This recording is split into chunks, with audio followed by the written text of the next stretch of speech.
Friends, welcome to Kanakas Adupangare. இந்த வீடியோல நம்ம என்ன பார்க்க போறோம்னா அத பாருங்க பச்சை சுண்டைக்காய் எடுத்து முழுசா இருக்கும்போதே வாஷ் பண்ணிட்டு கட் பண்ணி தண்ணியில போட்டுருக்கேன். எனக்கு தெரியாது முன்னெல்லாம் இந்த தண்ணியை கொட்டிடுவேன். எங்க அக்கா சொன்னாங்க இந்த தண்ணியை கொட்ட கூடாது. இதுலயே நம்ம புளி கரைச்சி குழம்பு பண்ணா நல்லா இருக்கும். எது வேணாலும் பண்ணிக்கலாம் அப்படினு. அதனால நான் முன்னாடியே சுண்டைக்காயை நல்லா வாஷ் பண்ணிட்டு இந்த மாதிரி கட் பண்ணி தண்ணியில போட்டு வச்சிருக்கேன். இந்த தண்ணியை நான் குழம்புல யூஸ் பண்ண போறேன். ஒரு சின்ன நெல்லிக்காய் அளவுக்கு புளியை ஊற போட்டு கரைச்சி எடுத்து வச்சிருக்கேன். இப்போ இதுக்கு எப்படி தாளிக்கலாம்ன்றதை பார்க்கலாம். இதில் ஒரு வரமிளகா போட்டுக்கலாம்.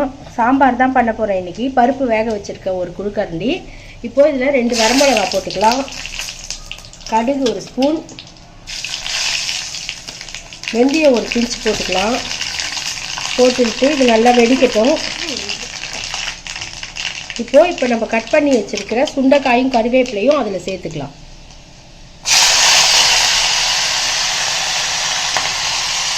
சுண்டைக்காய் சாம்பார் அவ்வளோ வாசனையாக நல்லா இருக்குங்க. சூப்பராக இருக்கும். ட்ரை பண்ணி பாருங்கள். இப்போ இதை நம்ம வதக்கிட்டு இதுலேயே நம்ம கொஞ்சம் மஞ்சப்பொடி சேர்த்துக்கலாம். 1/2 ஸ்பூன் மஞ்சப்பொடி. குழம்புக்கு தேவையான அளவுக்கு கல் உப்பு போட்டுக்கலாம்.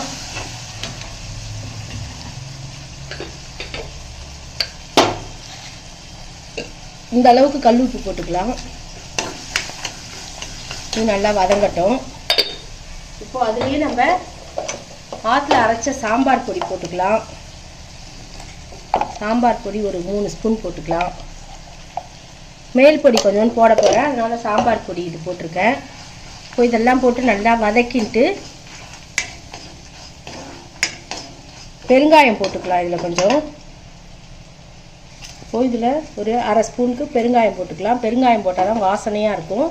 பெருங்காயத்தையும் போட்டு நல்லா இந்த மாதிரி வதக்கிட்டு இப்போது நம்ம புளியை எடுத்து வச்சுருக்கோம்ல, கரைச்சி வச்சுருக்கோம்ல, அதை சேர்த்துக்கலாம். புளி ஜலம் விட்டுக்கலாம். புளி ஜலம் விட்டுன்ட்டு மீதி கொஞ்சம் இன்னும் புளி இருக்குது. இதில் இப்போ இந்த சுண்டைக்காவை கட் பண்ணி வச்சோம்ல அந்த ஜலத்தை விட்டுக்கலாம். விட்டுன்ட்டு இந்த புளியை மீதியை கரைச்சி அதில் சேர்த்துக்கலாம். இப்போது இந்த ஜலத்தை இதில் விட்டுக்கலாம்.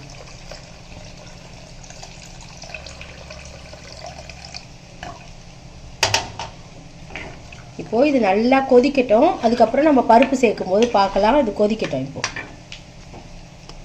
சுண்டைக்காய் குழம்பு நல்லா கொதித்து ரெடி ஆகிடுது. இதை பாருங்கள், பருப்பு எடுத்து நான் மசிச்சு வச்சுருக்கேன். இப்போது இது அதில் சேர்த்துக்கலாம்.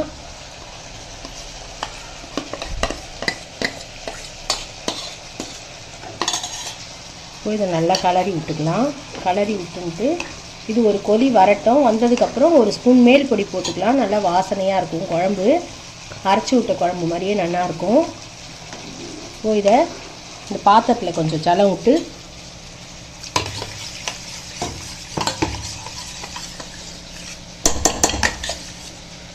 இதை இதில் சேர்த்துக்கலாம்.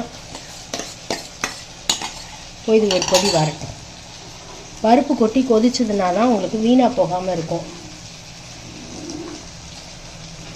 இப்போது நம்ம பருப்பு கொட்டி குழம்பு நல்லா கொதிச்சிருது. உங்களுக்கு இப்படியே வேணும்னாலும் வச்சுக்கலாம். இல்லாட்டி இந்த மேல் பொடி ஒரு ஸ்பூன் தூவுறதுனாலும் தூவிக்கலாம்.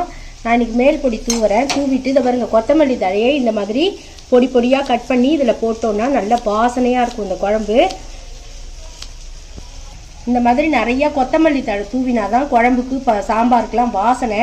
அதனால் கொத்தமல்லி தழை நிறையா தூவியாச்சு. அப்புறமா இந்த மேல் பொடியை போட்டு நம்ம இதை பாருங்க, இந்த மாதிரி பாகக்காய் பண்ணுறேன். இந்த பக்கம் இந்த மாதிரி பாகக்காய் கரமதுக்கும் போட்டேன். எல்லா பொரியலுக்குமே போடலாம். இந்த மேல் பொடி போட்டோம்னா நல்லா வாசனையாக இருக்கும். இந்த மாதிரி கரமதுக்கும் பொடி தூவி கரமது, கத்திரிக்காய் கரமது, பாகக்காய் கரமது, இந்த மாதிரி வெண்டைக்காய், சேப்பங்கிழங்கு எல்லாத்துக்குமே இது தூவி பண்ணோன்னா நல்லா வாசனையாக இருக்கும்.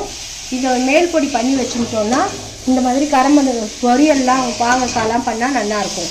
நான் இன்றைக்கி பாகக்காய் கரமதுக்கும் அதை தூவி இருக்கேன்.